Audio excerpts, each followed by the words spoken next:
Sa harap ng buong bayan, sumabog ang sigaw ng matandang tindera. Luther! Ang kapal ng mukha mo na magpakitang tao dito. Iniwan mo ang asawa mong umiiyak gabi-gabi. Para saan? Para sa kabit mo? Natahimik ang lahat.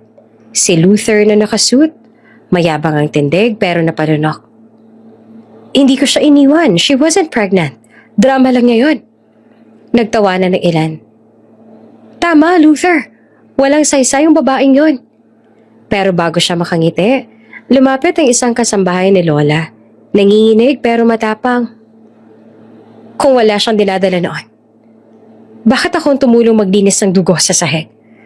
Bakit ka siya inakay papunta sa ospital? Habang ikaw nasa hotel kasama ng kabit mo? Namutla si Luther. Humina ang tuhod niya, halos bumagsak. Ano? Ano sinabi mo? At sa mismong sandaling iyon, dumating ang 2 bodyguards at isang nakashades na lalaki. Excuse me? Where can I find Miss Amara Espenido Navarro? The jet is waiting. Sunod nilang nakita ang isang eleganteng babaeng bumaba sa black limousine. Nakagown, parang diwata.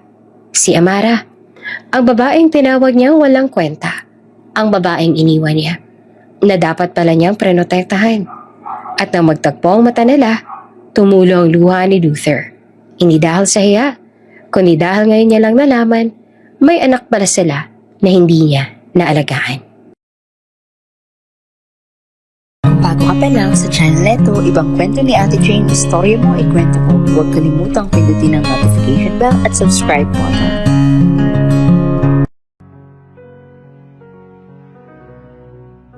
Tahimik ang buong bulwagan pero ramdam ang bigat ng hangin. Ang bawat tiktak ng orasan ay parang martilyo sa dibdib ni Amara. Nakatayo siya sa altar. Suot ang simpleng wedding gown na hiniram lang mula sa lumang baol ni Lola Esperanza. Maputi ang tela pero kupas na parang alaala ng panahong akala niya sapat ang kabutihan para mahalin. Sa ilalim ng belo nanginginig ang labi niya, hindi dahil sa lamig, kundi sa kaba na parang sumisiksik sa lalamunan niya. Inaalala kung bakit sila ngayon ikakasal. Pagbabalik tanaw, amoy alak, malamlam ang ilaw ng sala. Luther, tama na. Mahina niyang pakiusap, pero ang lalaki ay lasing, sugatan, at galit sa mundo. Humagulgol bago tuluyang natumba sa tabi niya. Kinabukasan, nakita sila ni Lola Esperanza. Ang matanda ay nanginginig sa galit. Hawak ang rosaryo. Panagutan mo yan, Luther. Hindi ko hahayaang masira ang dangal ng batang inaalagaan ko. At ayun na nga, 1 linggo lang, nakatakda na ang kasal. Sa altar, nakatayo si Luther Villarreal. Malinis ang gupit, mamahalin ang tuxedo, pero mas malamig pa sa marmol ang tingin. Hindi man lang siya tumingin kay Amara. Ang mga daliri nito ay nakasuksok sa bulsa, halatang walang interes sa seremonya. The sooner this ends, the better. Mahina niyang sabi, halos pabulong pero sapat para marinig ng lalaking katabi sa altar. Alam ni Amara na ayaw nito sa kanya, hindi rin siya umaasa. Ang kasal na ito ay hindi bunga ng pag-ibig, kundi ng kondisyon ng matandang si Lola Esperanza, ang babaeng tinuring niyang tunay na ina. Si Lola ang tumulong sa kanya noong panahong siya ay palaboy, walang tirahan at nakikitulog sa lumang kamalig ng mga Villarreal. Si Lola ang nagbigay sa kanya ng pagkain, ng sapatos at ng pangarap na pwede pa palang mahalin ng isang katulad niya. Ngayon, habang nakatayo siya sa harap ng altar, hawak ang bulaklak na binigkis ng lumang laso, naaalala niya ang mga salitang binitiwan ni Lola noong gabing pumayag siya sa kasal. Anak, minsan, kailangan pong pumasok sa unos para makakita ng liwanag. Hindi niya alam kung liwanag pa talaga o bagyo ang papasukin niya ngayon. Do you, Luther Villarreal, take this woman to be your lawfully wedded wife? Tanong ng pare. Yes. Mabilis sa sagot ni Luther na walang emosyon. Pagkatapos ay siya naman.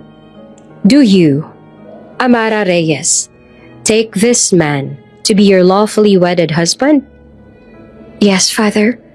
Mahina ngunit buo ang boses niya. Napalunok siya sabay pikit. At sa sandaling iyon, Tumunog ang kampana. Nagpalakpakan ng mga bisita. Sa isang iglap, naging Mrs. Villarreal na siya kahit hindi pa siya handa. Sa simpleng reception sa lumang mansyon ng mga Villarreal, halatang pilit ang kasiyahan. Si Lola Esperanza nakaupo sa gitna, masayang pinapaano ng mga bagong kasal. Pero halata sa kanyang mga mata ang pagod.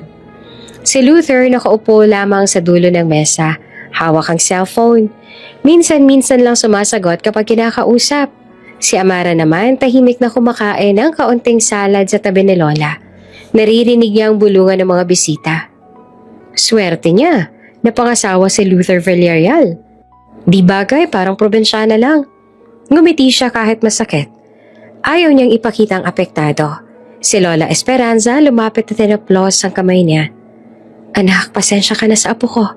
Mabait yan, may pader lang sa puso. Give him time. Tumawa si Amara. Opo, Lola, naiintindihan ko. Pero sa loob niya, may maliit na tinig na nagbubulong. Hanggang kailan ako maghihintay ng pusong ayaw magbukas? Pagkatapos ng reception, unti-unti nagpaalam ang mga bisita. Si Amara ay naglakad papunta sa likod bahagi ng mansyon. Suot ang simpleng dress sa pinahiram ni Lola. Ang hangin ay malamig at ang mga ilaw sa hardin ay dahan-dahang nagkikislapan. Sa pagdaan niya sa may hagdanan, narinig niya ang pamilyar na tinig ni Luther. Nakatayo ito sa may hallway. Kausap ang isang babae sa telepono. Don't worry, Bianca. This marriage means nothing. It's just to make my grandmother happy. She means nothing to me. You hear that? Temporary lang to. Para siyang binuhusan ng malamig na tubig. Napatigil siya. Hawak pa rin ang maliit na bulaklak na dala niya mula sa simbahan. Bianca? Isang pangalan na hindi niya kalala, pero sapat para saktan siya. Lumingon siya pero mabilis ding tumalikod at naglakad palayo. Ayaw niyang marinig pa. Ayaw niyang umiyak doon. Paglabas niya sa hardin, tumingala siya sa langit. Tahimik, walang bituin. Pinisil niya ang ring sa daliri. Maganda, maliwanag, pero ang bigat, parang bakal. Hindi ako iiyak ngayon. Mahina niyang sabi habang pinupunasan ang mata. Kung aalis ka balang araw, payag ako. Pero hindi mo ako mababaon sa lupa. Lumapit si Lola Esperanza ng dahan-dahan, may kasamang ngiti. Amara anak, huwag mong kalimutan. Ang puso hindi minamadali, pero huwag mo rin hayaang apakan. Ngumiti siya kahit nangingilid na ang luha. Opo Lola, kakayanin ko. Sa loob ay naroon si Luther, nakatalikod, pinupunasan ng baso ng alak.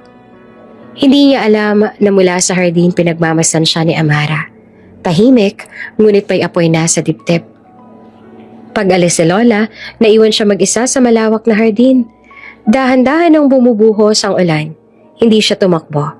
Hinayaan niyang mabasa ang buhok, ang damit. Ang puso niyang gustong sumigaw pero pinipigilan.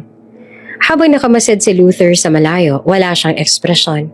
Binuksan niya ang bintana, tinapon ng boutonniere, ang maliit na bulaklak na ginamit sa kasal. Sa loob ng bahay, isinabit naman ni Amara ang wedding gown sa likod ng pinto ng kanyang silid. Pinunasan niya ito ng tuwalya, parang may halong lambing at pasasalamat. Salamat, Lola. Mahina niyang bulong. Sa kabilang silid, maririnig naman ang tunog ng sasakyang papaalis. Wala siyang habol, wala siyang salita. Ang tanging naiwan ay ang tunog ng ulan at ang tibok ng pusong unti-unting tumitibay. At sa unang gabi ng kasal na sapilitan, may 2 pusong pinilit pagtagpuin, pero hindi pa handang magmahal. Pagkapasok nila sa mansyon, hindi man lang lumingon si Luther kay Amara. Diretso ito sa study, marahas ang bawat hakbang. Ang malakas sa pagsara ng pinto ay parang tunog ng pader na itinayo sa pagitan nila. Tahimik lang si Amara, nakatayo sa gitna ng napakagarang sala. Mataas ang kisame, kumikislap ang chandelier at sa bawat sulok ay puno ng mamahaling kagamitan. Mga bagay na parang galing sa ibang mundo. Pero sa kabila ng ganda, ramdam niya ang lamig. Wala siyang makita kahit anong bagay na may init o buhay. Lumapit siya sa malaking family portrait sa dingding ni Lola Esperanza. Si Lola Esperanza, bata pang si Luther, at isang babae siguro ay kanyang ina. Nakangiti silang lahat. Pero ngayon parang ang mga mata sa litrato ay nanlalamig din. Ganito palang bahay ng mayaman, naisip niya. Malaki nga, pero walang kaluluwa. Nasa tabi pa rin ng pinto ang maliit niyang maleta. Ang tanging bagay na pag-aari niya sa buong mansyon na ito. Huminga siya ng malalim. Pinipilit at tanggapin ang bagong buhay na hindi naman niya pinili. Isang kasambahay ang lumapit. May dalang tray ng tubig. "Ma'am, water po." Mahina nitong sabit, halatang kabado. Ngumiti si Amara, pilit pero magiliw. "Salamat ha, pero wag mo na akong tawagin ma'am, Amara na lang." Bago pa niya makuha ang baso, bumukas bigla ang pinto ng study. Lumabas si Luther, malamig ang mga mata. "Hindi mo kailangang paglingkuran," sabi niya sa maid. "Katulong ka rito, hindi prinsesa." Tumigil ang kasambahay, halos maluha sa hiya. Napayuko ito agad. Saglit na nagdilim ang paningin ni Amara. Pinilit niyang huminga ng maayos at ngumiti. "Okay lang ako." Mahinahon niyang sagot sa kasambahay. "Salamat sa tubig." Tumalikod ang maid. Mabilis na naglakad palayo. Naiwan silang dalawa sa gitna ng tahimik na sala. Ramdam ni Amara ang bigat ng tingin ni Luther. Hindi galit lang. May halong pagkamuhi. Parang gusto niyang iparamdam na hindi siya karapat-dapat huminga sa espasyong iyon. "Hindi ko naman hinihingi na tratuhin mo akong prinsesa." Mahinahon pero matatag na sabi ni Amara. "Respeto lang sana." Tumawa si Luther.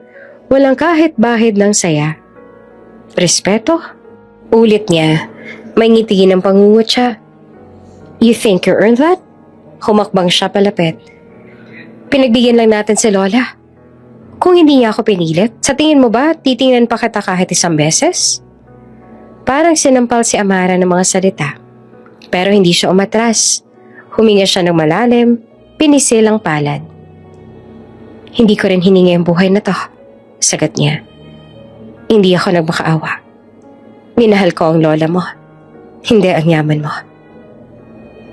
"Then sana minahal mo rin ang lugar mo." Balik ni Luther na malamig. "Don't act like you belong here." Tahimik.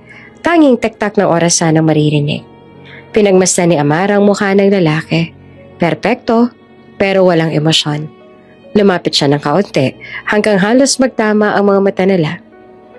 "Hindi ko kailangang magmakaawa para magmukhang tao," bulong niya. "One day, hindi mo na kailangang umastang mataas. Reality will humble you." Tumalikod siya at iniwan itong tulala. Hawak pa rin ang basong may whiskey. Umakyat si Amara sa hagdan. Bawat akbang ay mabigat pero buo ang loob. Sa dulo ng hallway, binuksan niya ang kwartong inihanda ni Lola Esperanza para sa kanya. Maliit lang ito kumpara sa iba, pero maaliwalas at may kortinang kulay krema at maliit na bintanang tanaw ang hardin. Binuksan niya ang bintana. Sumalubong malamig na hangin ng gabi. Sa malayo, tanaw niya ang mga ilaw ng lungsod. Parang mga bituing malapit pero hindi abot. Ang hirap pumasok sa buhay ng taong may saradong pinto. Bulong niya sa sarili. Inalis niya ang hikaw, maingat na nilapag sa dresser. Kinuha niya ang singsing sa daliri at tinitigan ng matagal. Maganda, mamahalin, pero parang bigat ng kadena. "Hindi ako aalis," mahinang sabi niya. "Hindi pa ngayon." Sa ibaba ay naroon naman si Luther. Mag-isa sa sala, hawak ang baso ng alak. Nakatingin sa portrait ni Lola Esperanza, tahimik. Naririnig pa rin sa isipan niya ang boses ng matanda. "Luther, don't let anger destroy the good in you." Napapikit siya, pero agad ding nilingon ang bote ng alak at nagsalin ulit. "Too late," mahina niyang bulong. Lumipas ang ilang oras, tahimik na ang buong bahay. Ang tanging tunog na lang ay ang pagpatak ng ulan sa labas. Ngunit sa isang kondo sa Maynila, isang babae nakasuot ng satin robe ay nakahiga sa sofa. Si Bianca, ang babaeng nasa kabilang linya kanina. Hawak niya ang cellphone, naka-loudspeaker pa ang tawag. Rinig niya ang usapan kanina, pati na ang sigawan sa sala. Nakatayo siya, nakangiti habang iniikot ang wine glass sa kamay. "Ay, kawawa naman si Mrs." Sabi niya na halos pabulong pero may halong tuwa. Tumawa siya ng mahina. Let's see how long she lasts. Kinuha niya ang isa pang cellphone at nagpadala ng mensahe. May kasamang litrato nila ni Luther na magkasama sa isang business event. Caption, time to remind her who really belongs. Sa mansyon nakahiga si Amara, gising pa rin, nakatitig sa kisame. Sa tabi ng kama nakapatong ang singsing na parang pilit niyang gustong kalimutan. Sa kabilang silid si Luther naman ay nakatingin sa bintana. Parehong gising, parehong hindi mapakali. Ang ulan sa labas ay lumalakas, para bang sinasabay ang ingay sa katahimikan na lang dalawa. Sa ilalim ng iisang bubong, dalawang pusong mag-asawa sa papel, pero estranghero sa isa't isa. Maulan ng gabi yun nang bumagsak si Lola Esperanza sa sahig ng sala. Ang tahimik ng bahay ay biglang napuno ng sigawan. Si Lola! Tulong! Si Amara ang unang lumapit. Nanginginig habang tinatanggal ang mga alahas ng matanda para makahinga. Lola, sandali lang po. Huwag niyo po akong iiwan. Pakiusap niya habang pilit na pinipigilan ng pag-ikot ng mundo. Sa ospital, mahigpit niyang hawak ang kamay ng matanda. Pinupunasan ng luha ang mukha nito. Lola, gagaling ka ha? Hindi mo ako pwedeng iwan. Ngumiti naman si Lola ng bahagya, halos pabulong. Anak, kung minsan, kailangan nating tanggapin na hindi lahat ng laban kailangang tapusin. Minsan, kailangang bitawan. Pero Lola, pinutol siya ng matanda. Mahina pero malinaw. Maging matatag ka ha. Huwag mong hayaang sirain ang galit ang puso mo. At sa huling sandali, dahan-dahang bumitaw ang kamay ni Lola sa kanya. Ang tunog ng flatline sa ospital ang pumunit sa katahimikan ng gabi. Nang mailibing si Lola Esperanza, parang natuyo ang lahat sa paligid ni Amara. Ang mga bulaklak, ang lupa, pati hangin, lahat malamig. Si Luther, inima lang sumilip sa burol. May pinuntahan daw na meeting at doon ay tuluyan ang pumutok ang sugat sa puso ni Amara. Isang linggo matapos ang libing habang naglilinis sa mga gamit ni Lola, may nahulog na maliit na sobre mula sa lumang aparador. Sa loob nito ay isang sulat. Para kay Amara. Kung sakaling wala na ako. Nanginginig ang kamay niya habang binabasa. Anak, kapag dumating ang panahong mapagod ka sa pagmamahal, alalahanin mong may dahilan kung bakit ka nilagay ng Diyos diyan. Hindi para magdusa, kundi para lumaya. Kasabay ng luha, naramdaman niyang sumakit ang dibdib niya. At nang ilapag niya ang sobre sa mesa, doon niya napansin ang maliit na kahon ng pregnancy test na binili niya noong isang linggo pa. Dahan-dahan niya itong kinuha. Isang hinga, isang dasal, 2 linya. Totoo, mahina niyang sabi. Hindi na mapigilan ang pagpatak ng luha habang hinahaplos ang tiyan. Baby, may kasama na pala ako. Ngunit agad na pumasok sa isip niya si Luther. Ang malamig na tingin, ang salitang temporary wife, ang pagtawa nito minsan habang sinasabing hindi siya kailanman mamahalin. Paano ko sasabihin sa kanya? Paano kung hindi niya tanggapin? Pinilit niyang umiti, pinunasan ng luha. Kaya ko to. Ako magmamahal sa'yo, kahit na mag-isa. Kinagabihan narinig niya ang boses ni Luther sa veranda. Matinis, malamig. Kausap si Bianca. So, last time was a mistake, sabi ni Bianca na halatang galit. Tahimik si Luther sandali bago sumagot. It meant nothing. I just needed to make it look real. Para kay Lola. Parang gumuho ang mundo ni Amara. Ang taong gusto niyang lapitan para ibalita ang bagong buhay sa sinapupunan, siya rin pala ang dahilan ng pagpatay sa pag-asang iyon. Hawak ang test kit, lumabas siya ng kwarto, pinilit na maglakad. Luther, mahina niyang tawag, ngunit bago pa siya tuluyang makalapit, bumukas ang pinto, lumabas si Bianca, nakapamewang. Mapanghamon ang ngiti. Oh, look who's here, Mrs. Temporary.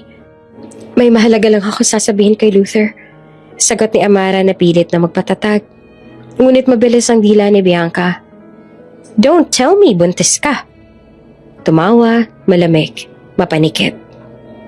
Imposible. Hindi ka nga pwede mabuntis, sabi ng doktor mo, di ba? Defective womb, remember? Parang binuhusan naman ng yelo si Amara. Nanigas siya sa kinatatayuan, hawak ang tiyan, nanginginig. Tumingin siya kay Luther. Umaasang ipagtatanggol ito, kahit isang salita ng depensa. Ngunit si Luther, tahimik lang. Walang imik, walang reaksyon. At sa katahimikang iyon, tuluyan ang nabasag ang puso niya.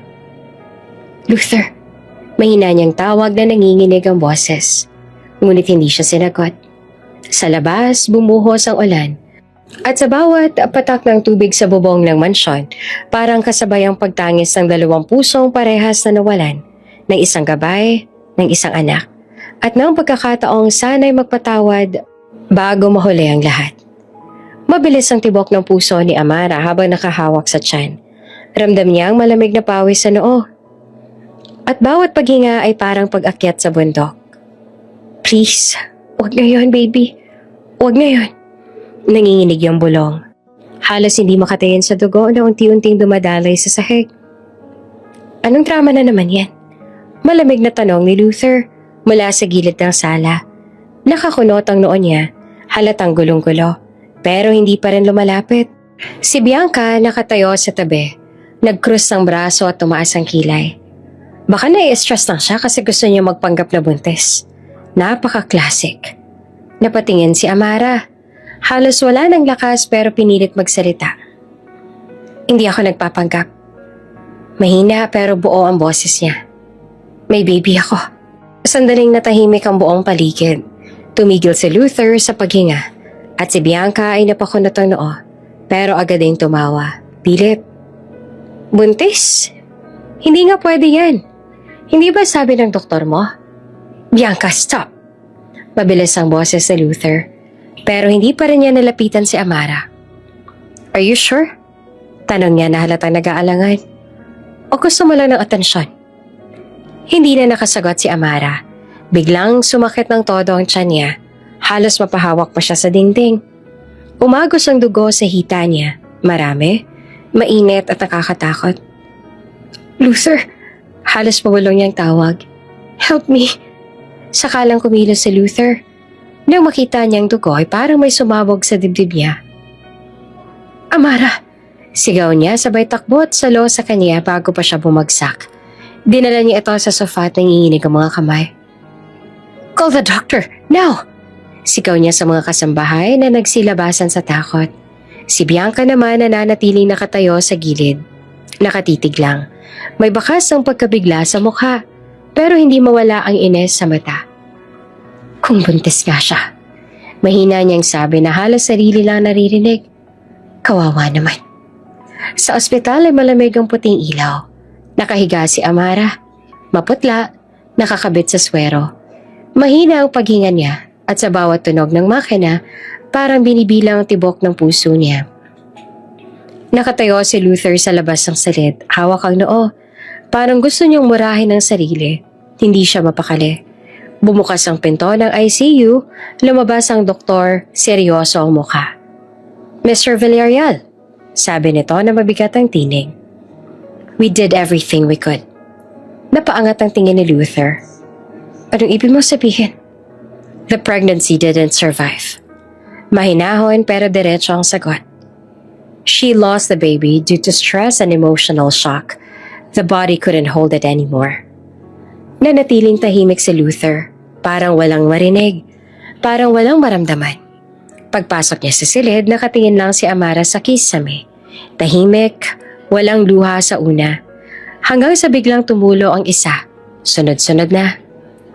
Baby ko. Mahina niyang bulong, halos hindi na marinig.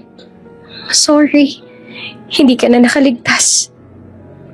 Nilapitan siya ni Luther. Gusto niyang magsalita. Pero hindi niya alam kung paano. Ilang sandali silang parehong tahimik hanggang sa tuluyan ng tumalikod si Amara. Ako na lang sana, sabi niya ng mahina. Kung pwede ako na lang. Nagpatuloy lang ang pagpatak ng luha niya.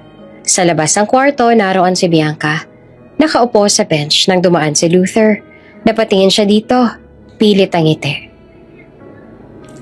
I'm sorry. Sabi niya pero halatang hindi totoo. Hindi ko akalaing totoo pala yung sinasabi niya. Pero imbes na sagutin, tinitigan lang siya ni Luther. Malamig, walang sinabi. Pero halata sa mga mata na may galit. Kung hindi ka sana nakisawsaw. Bulong niya na halos pabulong lang pero sapat na para marinig ni Bianca. Excuse me? Natawa si Bianca pero halata ang tensyon. You think kasalanan ko to? Wala akong sinabing ganon. Lumapit siya na mababa ang boses. Pero kung hindi ka sana lagi nandito, baka hindi siya natakot. Baka hindi siya na-stress. Tahimik si Bianca.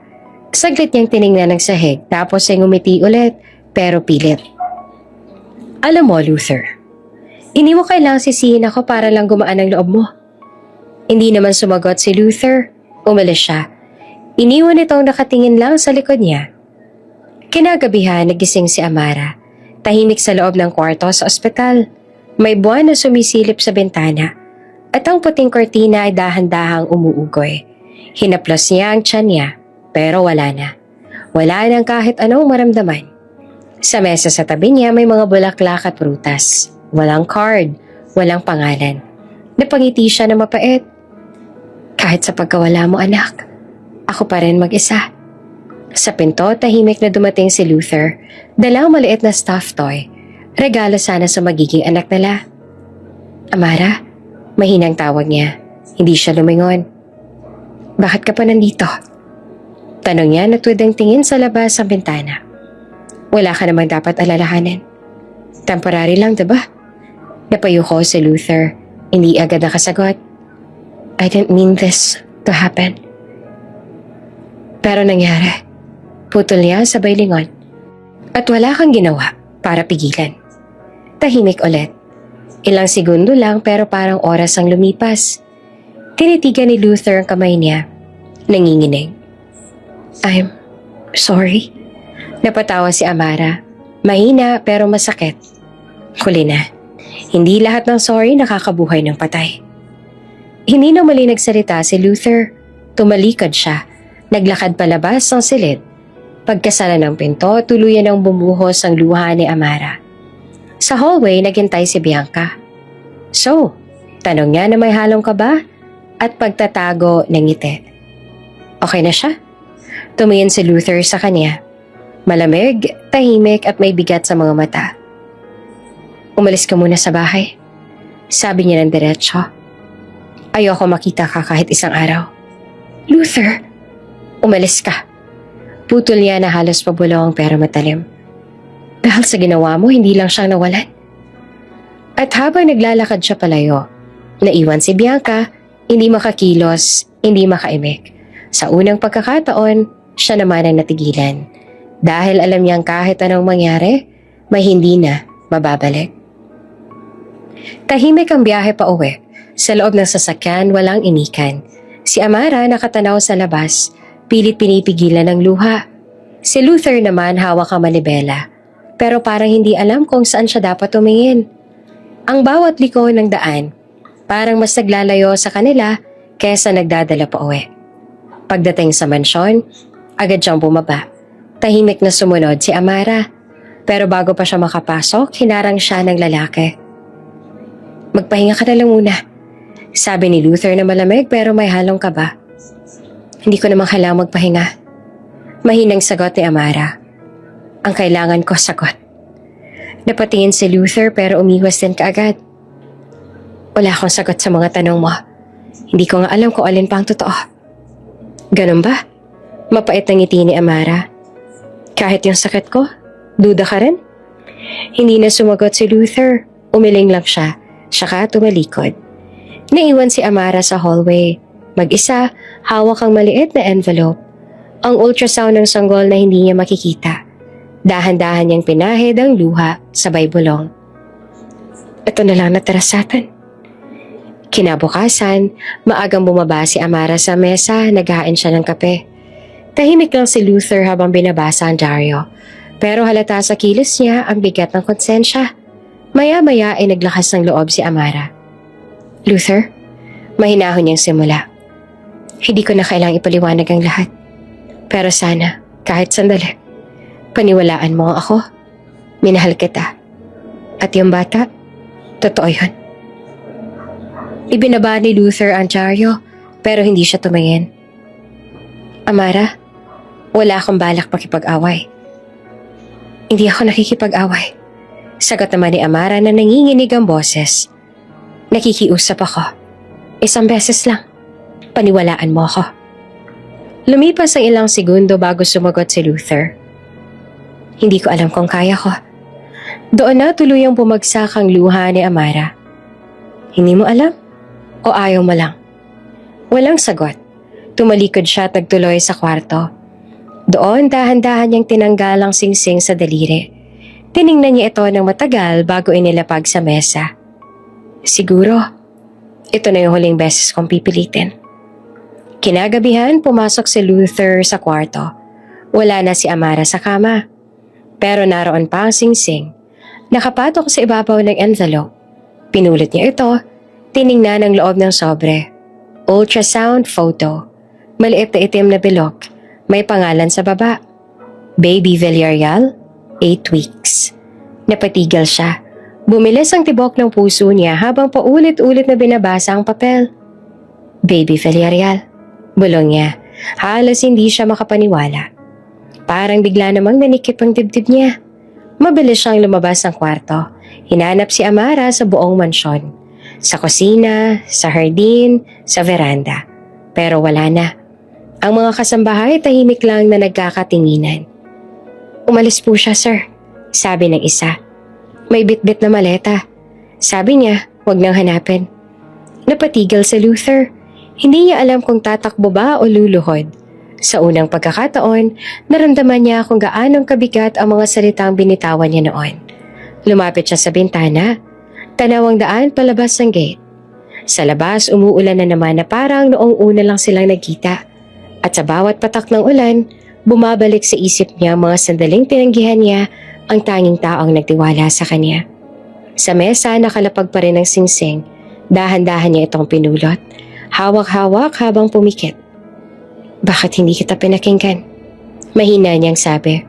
Sa kabilang banda, sakay ng bus si Amara. Nakatingin sa madilim na langit. Sa tabi niya, nakapatong sa bagang isang maliit na lalagyan ng ultrasound photo. Tanging alaala ng anak na hindi niya na makikita. Tahimik lang siya, hindi na siya umiiyak. Para bang wala na siyang luhang natira. Sa isip niya, iisa lang ang pangako. Hindi na ako babalik bilang luhaan. Habang papalayo ang bus, tinanaw niya ang liwanag ng mansyon sa malayo. Isang huling tingin, sabay pikit ng mata. Patawad? Bulong niya. Pero kailangan kong piliin ang sarili ko. Sa mansyon, si Luther naman ay tahimik na nakaupo sa sahig ng kwarto. Hawak ang ultrasound sa dibdib. Walang luha, pero halata sa mukha niya ang pagsisisi. Sa wakas, naiintindihan niya na kung gaano niyang kamahal si Amara. Pero huli na. Habang tinitingnan niya ang larawan, may biglang pumasok na tawag sa telepono. Ang sekretarya niya. Sir, may iniwan pong dokumento si Mrs. Villarreal. Annulment papers po. Napahawak siya sa sentido. Tuluyan ang bumigay ang mga tuhod niya. At sa labas ng bintana, patuloy ang ulan. Parang sinasabi ng langit na minsan, kahit anong pagsisisi, hindi na kayang habulin ang huling bus ng pag-ibig. Habang sa kabilang banda, bumababa si Amara sa bus station ng probinsya. Huminga siya ng malalim, sariwang hangin, amoy ng palay at lupa. Sa wakas, wala ng pader. Walang ingay ng syudad. Pagdating niya sa bahay, agad siyang sinalubong ni Nanay Clarita. Anak, Diyos ko, bakit ang payat mo? Ngumiti naman si Amara at pilit na matatag. Ma, pagod lang ako, pero kaya ko. Niyakap siya ng ina ng mahigpit.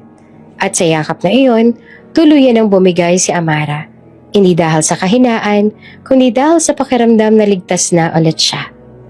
Lumipas ang mga araw, nasanay na siya sa tahimik na buhay.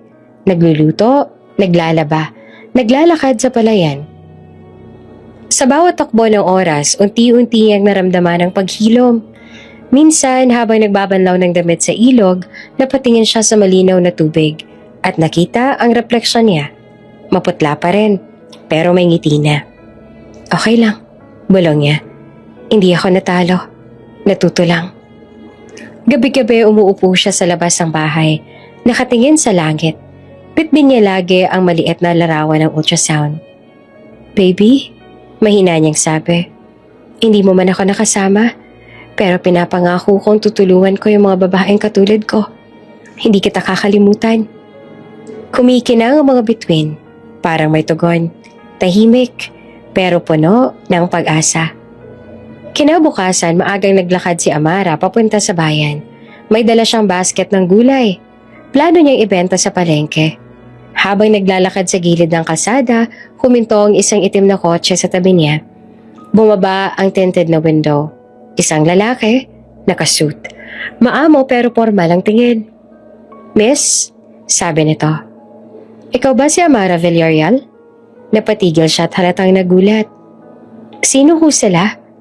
Ngumiti ang lalaki. Talent scout ako, may nagrekomenda sa'yo. Nakita ka daw ng kumakanta dati sa event sa Maynila? Interested ka bang mag-audition? Napakurap si Amara. Hindi siya makapaniwala. Bakit ako? May karisma ka, sagot ng lalaki. At may kwento ang mga mata mo. Tahimik siya, hindi agad sumagot, pero sa loob niya may kakaibang sigla. Baka ito na yung simula ng bagong kabanata ng buhay niya. Hindi bilang asawa, hindi bilang biktima, kundi bilang sarili niya. Habang pinapanood niya ang kotse na papalayo, huminga siya ng malalim. Siguro nga, bulong niya. Minsan kailangan mo munang mawala para mahanap ang totoo mong halaga. Tumigil ulit ang kotse, bumaba ang bintana. Miss Amara, sabi ng lalaki. Kung sakali mo magbagong isip mo, may event sa Maynila sa Sabado, baka doon ka dapat. Ngumiti siya. Hindi dahil sa pag-asa sa iba, kung hindi dahil sa paniniwala sa sarili. Baka nga, sagot niya sabay lakad papunta sa liwanag ng umaga. Miss, sorry to bother you, sabi ng lalaki sa likod ng tinted na kotse. But have you ever considered modeling?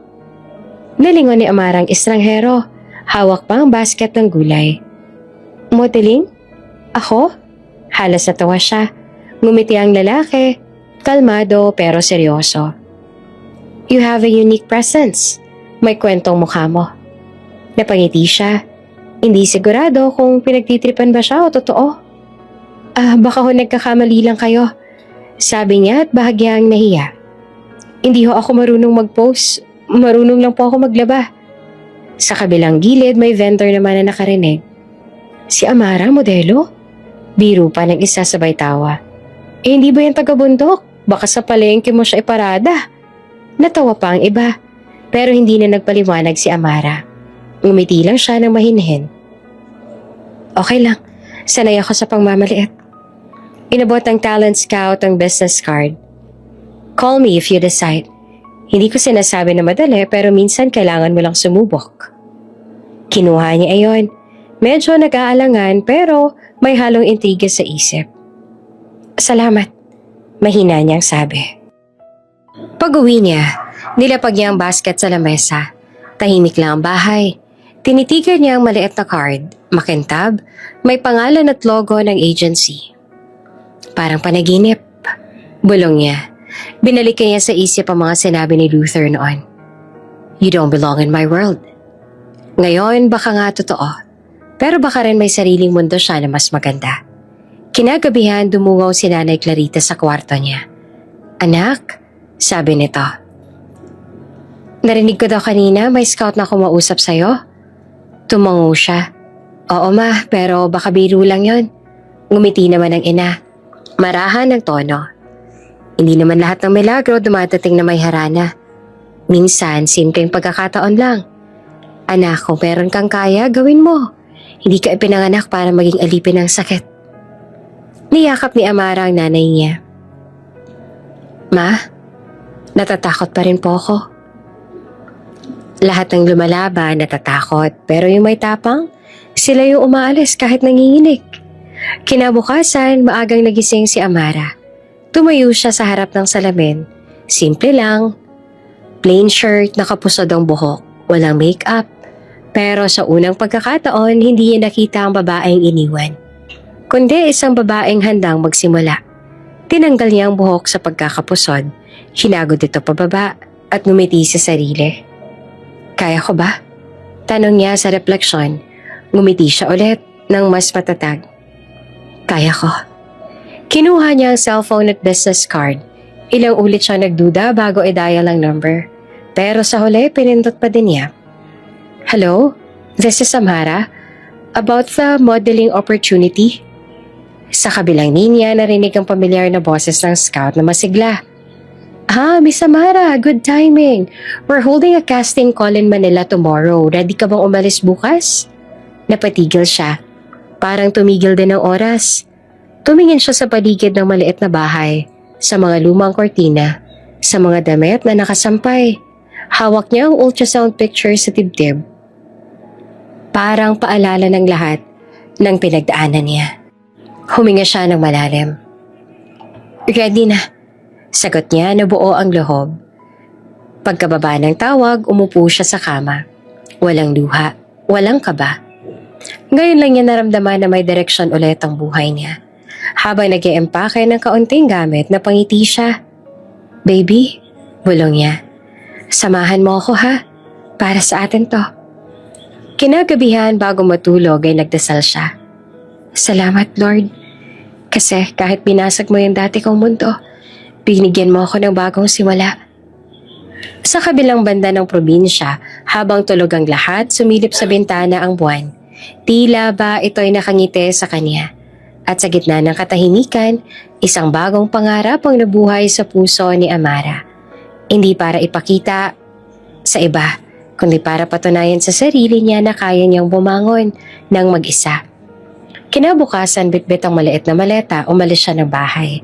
Habang naglalakad papuntang bus station na may batang lumapit. Ate Amara, saan ka pupunta? Ngumiti siya. Sa lugar kung saan magsisimula ulit ang buhay ko. Sumakay siya sa bus. Sa likod ng bintana, unti-unting nawala ang tanawin ng probinsya. Sa harap naman, Maynila, ang simula ng bagong mundo. Pagdating ni Amara sa Maynila, halos mabingi siya sa ingay ng lungsod. Mga busina, ilaw, billboard at mga taong nagmamadali. Nakatayo siya sa sidewalk, hawak ang maliit na maleta. Ang lakat pala talaga ng Maynila, no? Bulong niya na halong takot at tuwa. Habang naglalakad papunta sa modeling agency, tinitingnan niya ang billboard. Mga babaeng matangkad, confident at makintabang balat. Hindi ako kagaya nila, sabi niya sa isip. Pero siguro, may lugar din ako dito. Pagpasok niya sa agency hall, puno ng mga modelo. Lahat nakasuot ng designer clothes. May dalang makeup kit. May sariling glam team. Siya lang ang nakasimple na puting blouse at jeans. May alikabok pa sa sapatos. Narinig niya ang bulungan. Sino yon? Baka runner lang. Pero hindi siya nagpapahalata. Huminga siya ng malalim. I came here to fight. Mahina niyang sabi pero buo ang loob. Tinawag ang pangalan niya para sa casting. Pagharap niya sa 3 judge, malamig ang mga tingin. Turn around, sabi ng babae sa gitna. Sumunod siya. Walk. Lumakad siya ng diretsyo. Hindi perfect pero may tapang. Too provincial. Bulong ng isang judge habang nagsusulat sa clipboard. Naramdaman niya pero hindi siya umatras. Tiningnan niya ang ilaw sa harap at lumakad ulit na mas matatag. May isang judge na isang lalaki na medyo tahimik. Tumingin ng matagal. She has raw power, sabi niya. Something different. She walks like she has something to prove. Napatingin si Amara. Hindi niya alam kung papaano, pero parang unang beses siyang pinansin dahil sa kung sino siya. Hindi dahil sa kakulangan niya. Name? Tanong ng direktor. Amara Villar? Saglit siyang natigilan. Bigla niyang naalala ang lahat. Ang kasal, ang pagdurusa, ang pagkawala. Huminga siya ng malalim at tumingin ng diretsyo. Amara Reyes. Ngumiti ang direktor. Welcome to the industry, Amara Reyes. Sa unang pagkakataon, pakiramdam niya, siya na ulit ang may hawak ng sarili niyang pangalan. Mula noon, naging abala na si Amara araw-araw. Training, photo shoots, walking classes. Nahuhulog minsan sa heels, napapagalitan ng trainer. Posture, Amara! Chin up! Don't look scared. Ngumiti siya kahit pawis na pawis. Hindi ako scared, sagot niya. I'm learning. Pag-uwi sa maliit na kwarto na nirentahan niya, nauupo siya sa kama, tinitingnan ang lumang ultrasound photo. Baby, I'm doing this for us. Bulong niya. Minsan umiiyak siya sa pagod, pero laging may panibagong lakas kinabukasan. Hindi para patunayan kay Luther, kundi para patunayan sa sarili niya na kaya niya magsimula ng mag-isa. Isang araw, tinawag siya ng photographer. Amara, your turn. We'll do something raw. No makeup, just emotion. Napatango siya. Simple white dress lang, nakalugay ang buhok. Think of something painful, but let it make you beautiful. Sabi ng photographer. Pumikit siya sandali. Naalala niya ang lahat. Ang kasal, ang pagtanggi, ang pagkawala. Pagmulat niya ng mata na patingin ng buong team. Don't move, sabi ng photographer. That's it, that's the look. Click, click, click. Isang raw photo na puno ng damdamin. Kinabukasan, gulat siya nang makita sa social media. Mountain Girl Beauty shocks fashion scene. May libo-libong shares. She's not your typical model. She's real, sabi ng caption. Nang makita niya iyon ay napapaiyak siya.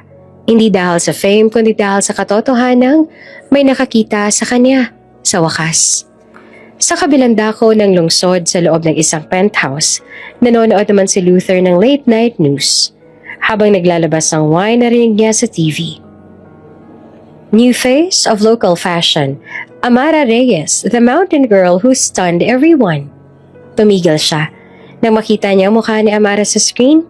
Simple, natural, pero matatag, parang natulala siya. Bumaba ang baso mula sa kamay niya. Amara? Mahina niyang bulong, halos hindi siya makapaniwala. At sa sandaling iyon, naramdaman niya ang babaeng iniwan niya noon, siya na ngayong babaeng hindi na kailangang balikan para magningning. Mabilis ang pag-ikot ng mundo ni Amara. Isang taon na ang lumipas mula sa simpleng audition. Ngayon ay araw-araw may photoshoot, fitting o meeting. Hindi na siya si Amara na tahimik at takot. Ngayon, confident na siya, pero hindi arogante.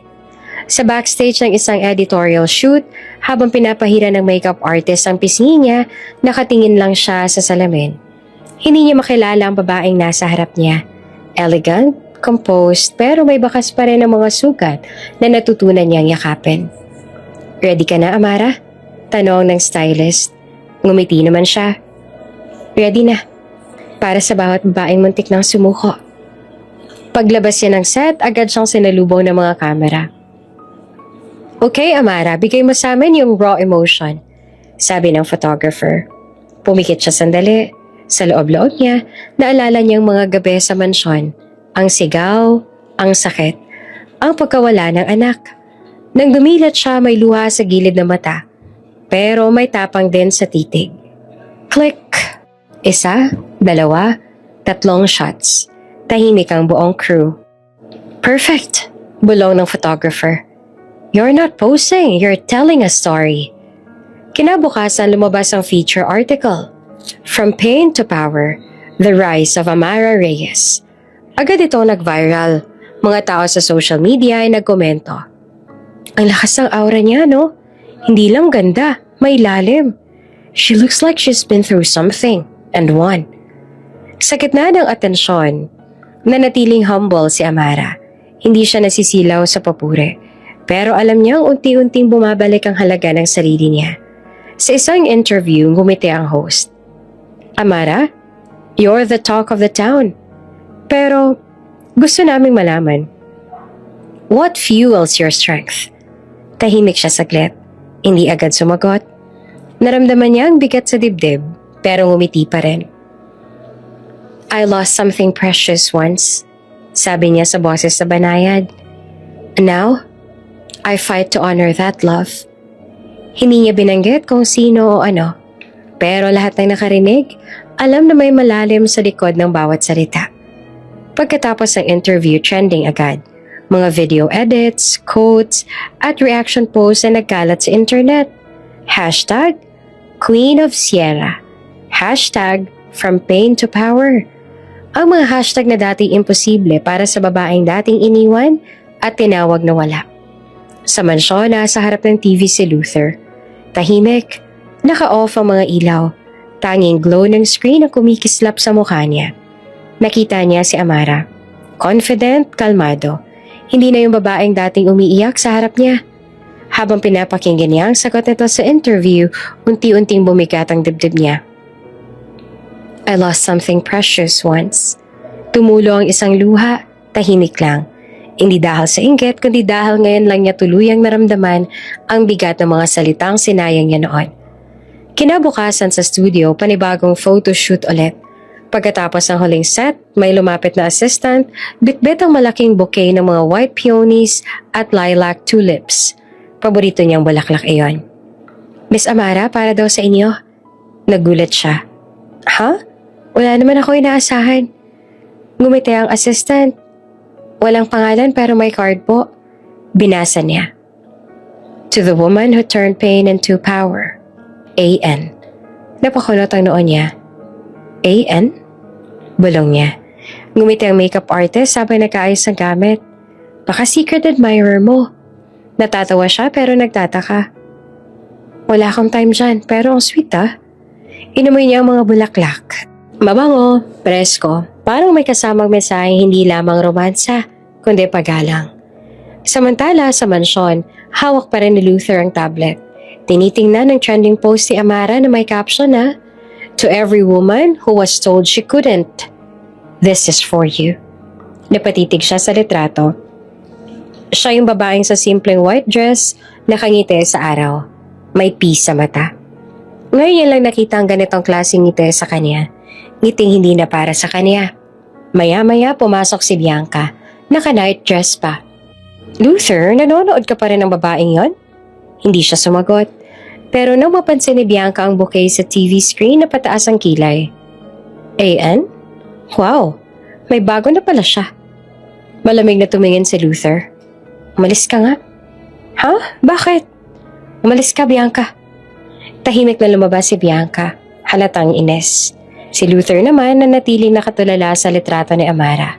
Sa bawat tingin niya, mas lalo niyang nakita kung gaano na siya naging bulag noon. Sa studio, tahimik si Amara habang nilalagay ang card sa bag niya. Hindi niya alam kung bakit, pero ramdam niyang may kakaibang koneksyon sa likod ng simpleng mensahe. Bago umalis, tinawag siya ng manager. Amara, may gusto makipag-collab sa'yo. International brand, big opportunity to. Ngumiti siya pero kalmado. Kung para sa akin, darating. Pero ayokong kalimutan kung sino ako. Sabay silang naglakad palabas. Sa labas ng building, humangin. Ang bulaklak sa kamay niya ay tila sumasabay sa bawat paghinga niya. Habang sumasakay siya ng sasakyan, tumingin siya sa city lights. To the woman who turned pain into power. Binasa niyang muli. Napangiti siya, pero hindi na siya nagtanong kung sino. Siguro hindi ko naman na kailangang malaman kung sino si A.N. Mahina niyang sabi. Ang mahalaga, marunong ako magpasalamat. Kahit sa mga taong hindi ko pa kilala. Sa dulo ng gabi, isang lalaki nakasuot ng dark suit ang nakatayo sa tuktok ng rooftop ng hotel kung saan ginanap ang shoot. Hawak niya ang telepono. Nakasave ang pangalan. Amara Reyes. Tinignan niya ang mga bulaklak na pareho ng pinadala niya. Ngumiti siya, sabay bulong. It's time she knows who I am. At sa kabilang dulo ng syudad, si Luther, tahimik lang sa dilim ng kanyang study. Hawak ang parehong note na pinadala ni A.N. At doon nagsimulang magtanaw ang isip niya. Sino ang lalaking yon? Sa buhay ng babaeng minsan ang pinabayaan? Tahimik ang studio nang matapos ang shoot ni Amara. Pawis, pagod, pero glowing ang mukha niya sa ilaw ng mga kamera. Nang lumapit ang production assistant, may dala itong malaking bouquet ng white lilies at blue roses. Miss Amara, may nagpadala po ulit? Napakunot siya ng noo. Ulit? Tumango ang assistant. Sabay abot ng card. Parehong handwriting. Simple, pero elegante. To the woman who reminds me of strength. A.N. Ngumiti siya, pero sa loob may kakaibang kaba. A.N.? Bulong niya. Hindi niya kilala ang sinumang may ganitong initials. Sa gilid, tinukso siya ng makeup artist. Uy, baka secret admirer mo na yan ah. Napailing lang si Amara. Wala akong oras sa love life, promise. Focus muna ako sa career. Pero nang maiwan siya mag-isa, hindi niya mapigilan titigan ng card. Parang may init sa dibdib niya. Sino kaya to? Kaibigan? Fan? O baka naman may connection sa nakaraan? Inipit niya ang card sa loob ng notebook at ngumiti na mahina. Kung sino ka man, salamat. Pero wag mo sana akong sanaying umaasa.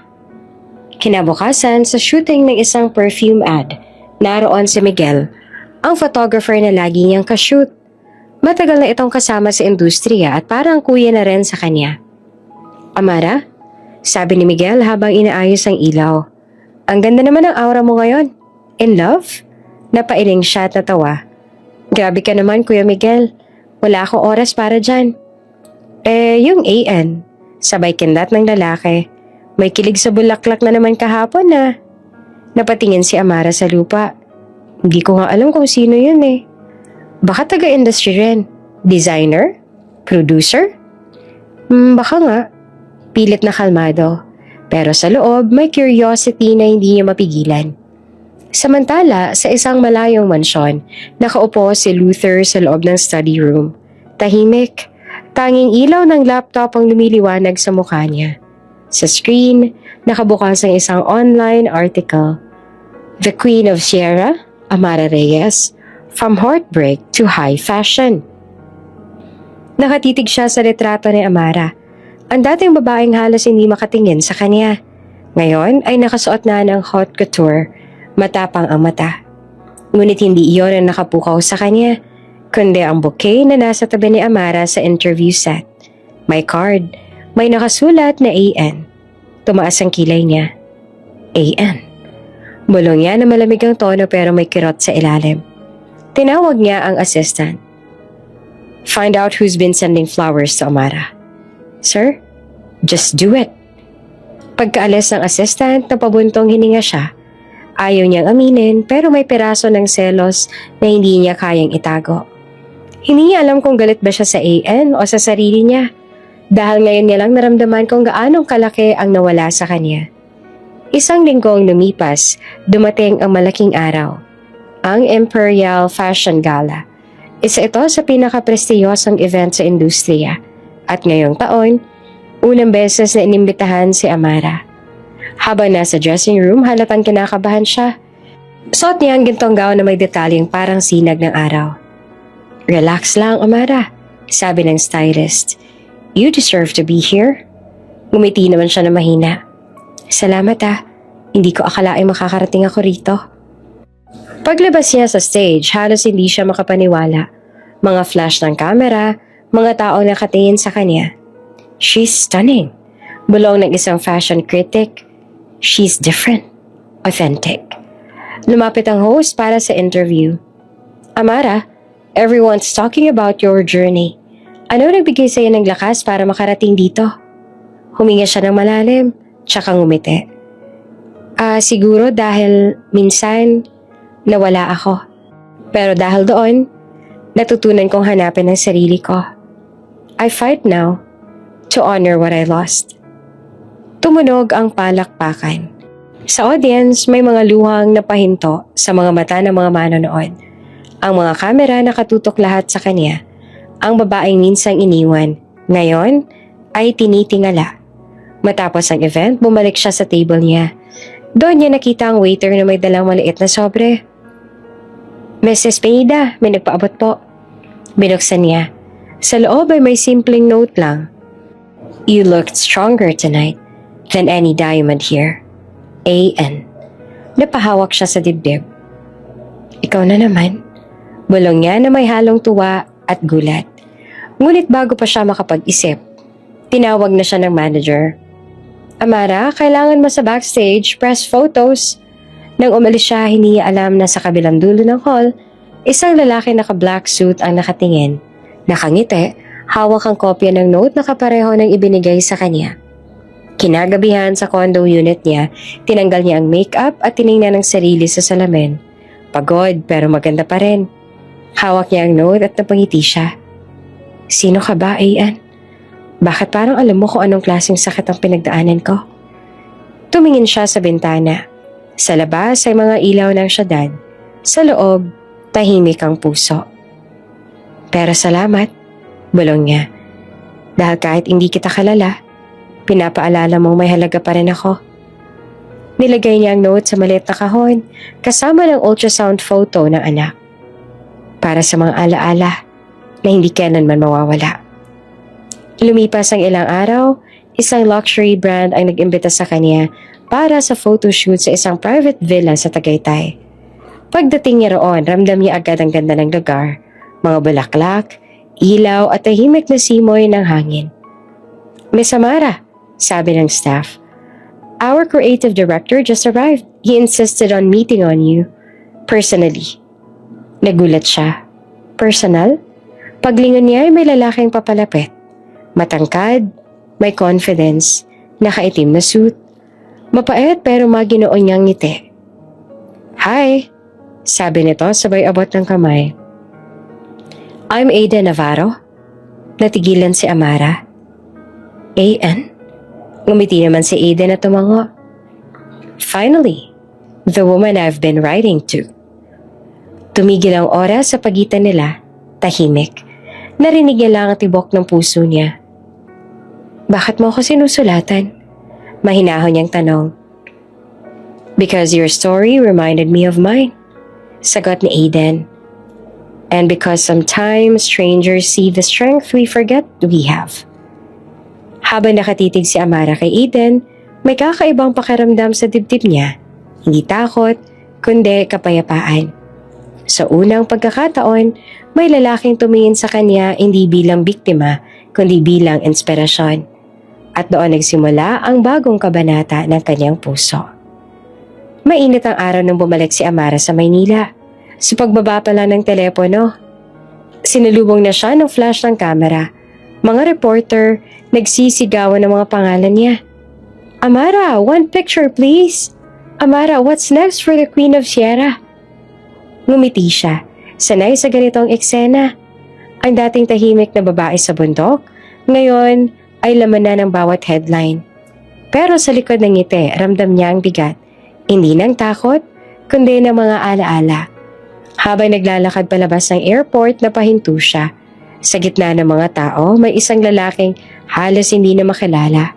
Payat, maputla, tila ilang araw na walang pahinga.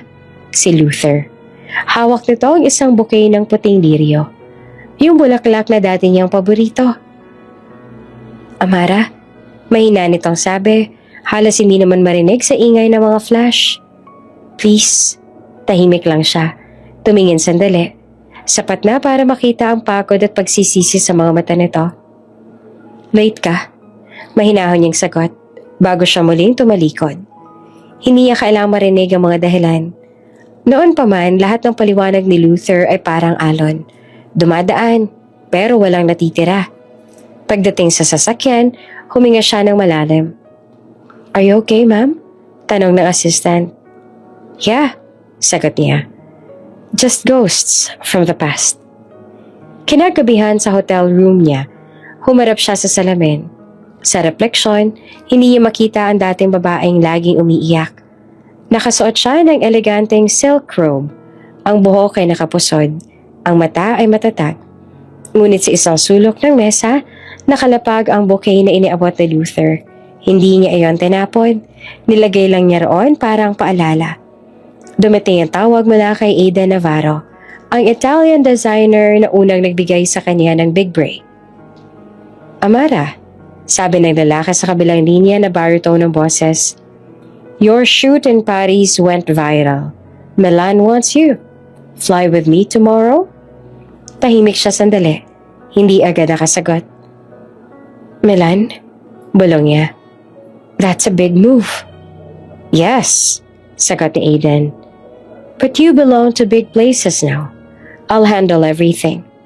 Ngumiti siya. Halos maramdaman ang tibok ng puso niya. Okay, let's do it. Pagkababa ng tawag, tumingin siya ulit sa bouquet. Hindi niya alam kung bakit, pero parang biglang lumamig ang paligid. Kinabukasan, sa opisina ng fashion house, dumating si Luther. Walang paalam, nakasuot pa ng lumang suit.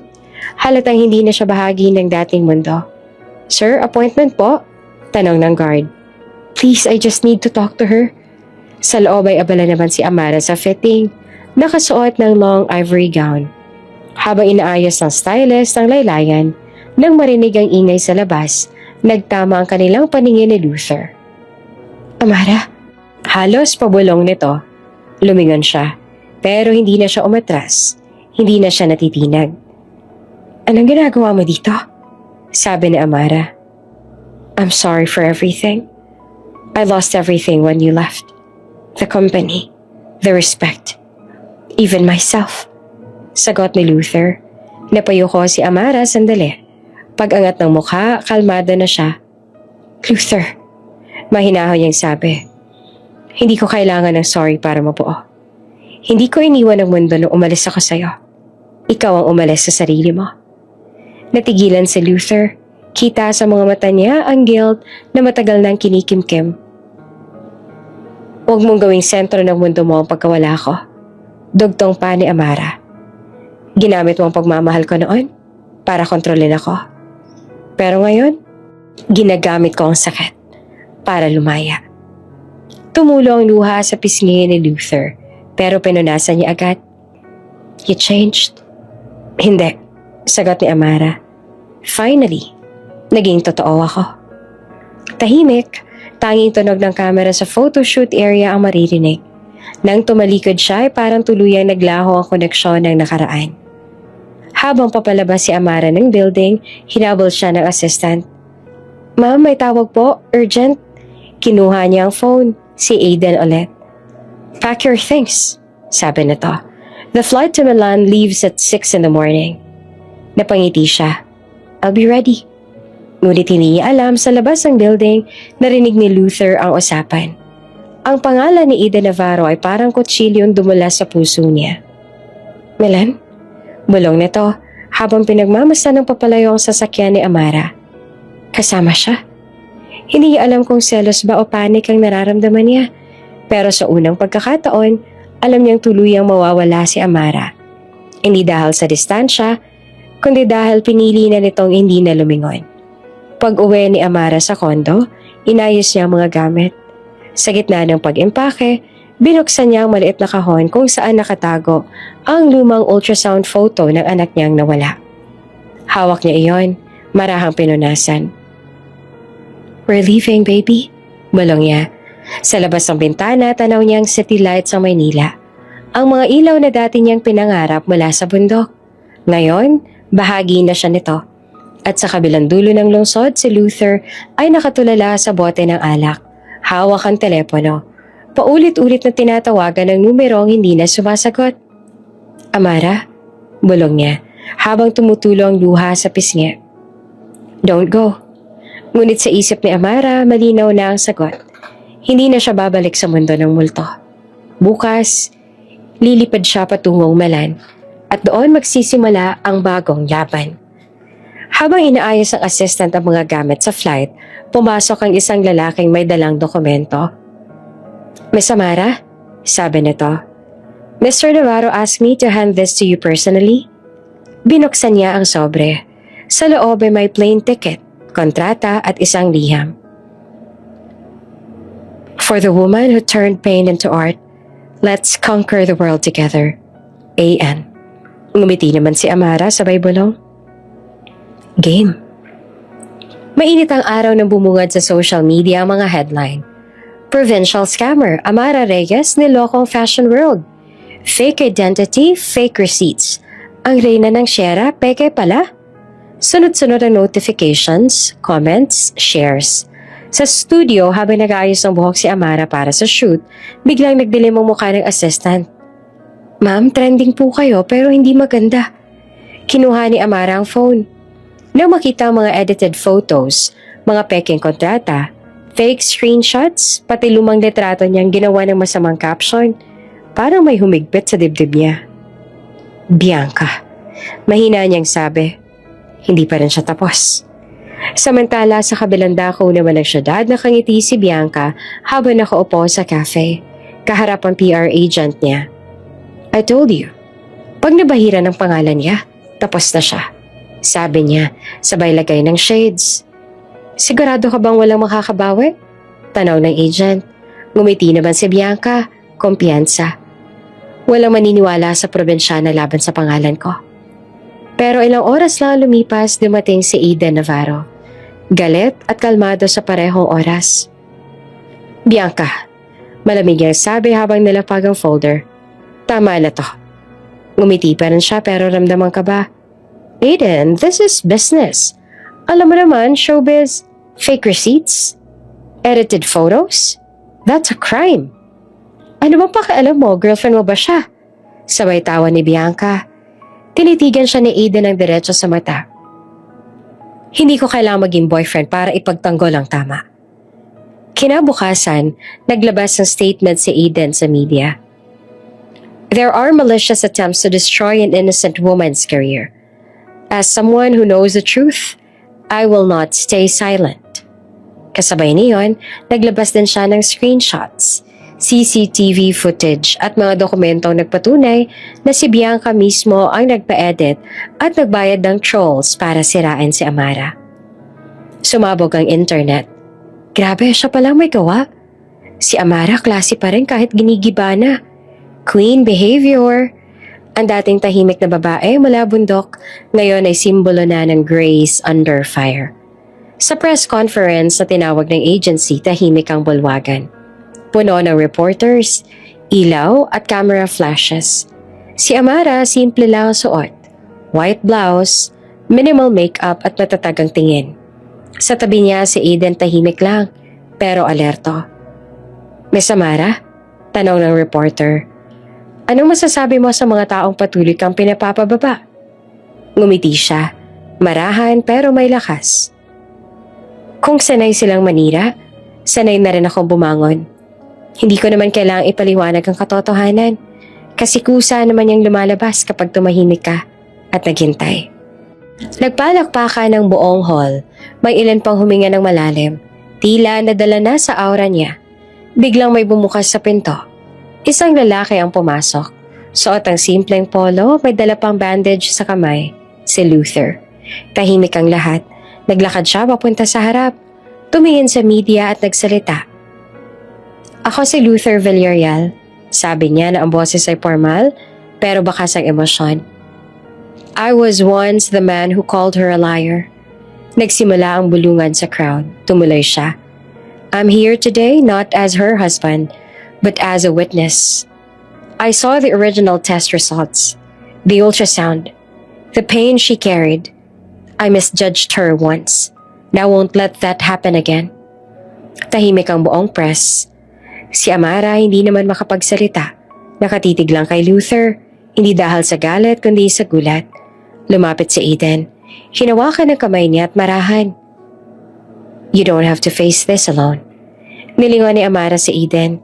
Nagpasalamat sa mga mata. Ngunit sa gilid, nakita ni Luther ang eksenang iyon. Ang magkahawak nilang kamay, ang katahimikan sa pagitan nila. Kinabukasan naglabas ng statement ang court. Si Bianca ay papatawag para sa cyber libel at falsification of documents. Sa mga headlines naman, truth wins. Amara Espineida cleared of all accusations. Grace under fire. From scandal to symbol of strength. Sa mansyon ni Luther, mag-isa siyang nakaupo, hawak ang litrato nilang dalawa, tahimik. Siguro ito na yung karma ko, bulong niya. Sinira ko siya noon, at ngayon, siya nang bumubuos sa sarili niya.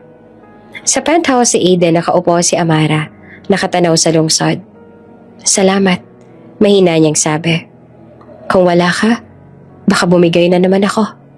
Ngumiti si Eden. Hindi mo kailangang magpasalamat. Ikaw ang lumaban. Ako lang sumalo sa gulo. Nagkatinginan sila. Tahimik pero puno ng respeto. Maya-maya kumatok ang manager niya. Amara, may gustong kumausap sa'yo sa telepono. Kinuha niya tahimik na sumagot. Hello?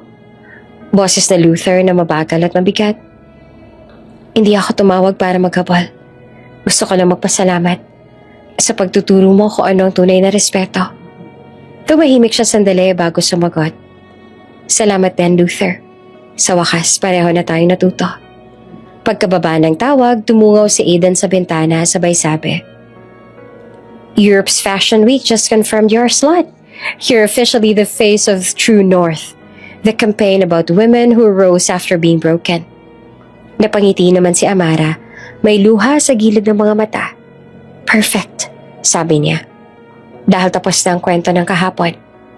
Panahon na para isulat ang bago. Sa malayo, si Luther nakatingin sa news article na yon at sa unang pagkakataon ngumiti rin kahit masakit. Hindi na siya ang lalaking kailangan ni Amara at iyon ang pinakamahirap pero pinakatamang katotohanan tinanggap niya. Hating gabi na sa opisina ni Luther pero maliwanag pa rin ang mga ilaw. Puno ng papel ang mesa niya, mga dokumentong hindi niya na naiintindihan. Sa harap niya ay ang frame ni Amara. Hawak pa rin niya kahit ilang beses niya nang sinubukang itago. Lumalalim ang gabi, habang sa labas ay umuulan, tahimik. Tanging tunog ng tikatik ng ulan at paghinga niyang mabigat ang maririnig. Ilang araw na siyang hindi natutulog. Halos walang kinakain. Mr. Luther, please rest, sabi ng sekretarya sa pinto, ngunit hindi siya kumibo. Close the door, mahinang utos niya. Pagkalipas ng ilang minuto, bumagsak na lang ang ballpen mula sa kamay niya. Nakatulala siya sa kontrata. Termination notice ang kumpanya. Isa-isang bumabagsak ang lahat ng pinagpaguran niya. Ang dating CEO ng Villarreal Group, ngayon parang batang nawawala. Ang mga board members isa-isang umatras. Luther, your emotional instability is affecting our investors, sabi ng chairman noong huling meeting. Wala na siyang nagawa. Isang gabi habang mag-isa siya sa conference room, biglang umikot ang paningin niya. Nabitawan niya ang cellphone, napasandal sa upuan, at bago siya tuluyang mawala ng malay, narinig pa niyang may tumatawag. Sir Luther? Sir? Pagmulat niya, ospital na. Mabigat ang katawan, tuyong-tuyo na ang lalamunan. Naroon ang doktor, si Dr. Ramos, na seryoso ang mukha. Luther, you had a minor collapse. Breakdown due to extreme stress. You need some rest. Namapangiti naman siya na mapait. Rest? Wala na akong kapahingahan, Doc. Tahimik lang si Dr. Ramos, pero bago ito umalis, iniwan ang mga salitang, kung hindi mo patatawarin ang sarili mo, kahit anong gamutan, walang epekto. Pag-alis ng doktor, napatingin siya sa kisame. Doon niya tuluyang napaiyak. Hindi dahil sa sakit ng katawan, kundi sa bigat ng konsensya.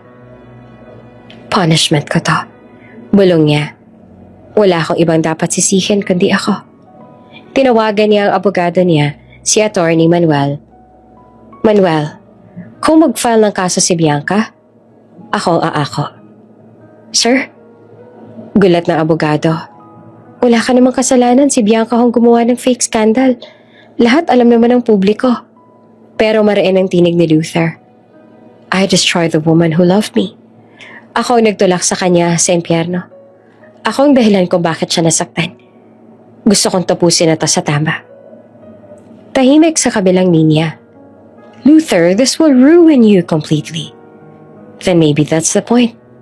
Mahinang tugon niya. Kinabukasan, inakit siya ng media sa labas ng kumpanya. May kumakalat na balita. CEO Luther Villarreal nagbitiw na sa pwesto. Ang mga dating kaibigan niya tumalikod. Ang ilang empleyado nangihinayang. Pero siya, tila kalmado lang. Maybe this is how I pay back the pain I caused. Sabi niya habang inaayos ang coat. Sa kabilang dako, nasa dressing room naman si Amara. Kakapanalo lang niya ng bagong campaign, pero halatang pagod. Napatingin siya sa cellphone nang tumunog. Unknown number. Ma'am, this is the police, sabi ng boses sa kabilang linya. May nais pong maghain ng kaso laban sa asawa ninyo. Kailangan niyo pong pumunta sa presinto para linawin. Nalaglag ang brush sa kamay niya. Ano pong kaso? Libel case. Si Bianca de Vera po ang naghain. Natigilan siya. Hindi siya makapaniwala. Si Bianca? Mahina niyang ulit. Ngunit bago pa siya makapagtanong, narinig niya ang huling sinabi ng polis. Pero andito na rin si Sir Luther ngayon, ma'am. Gusto raw kayong makita. Sa labas ng presinto, maraming tao. Mga kamera, reporters, at nang bumaba si Amara mula sa kotse ni Eden, mabilis siyang sinalubong ng mga flash ng kamera.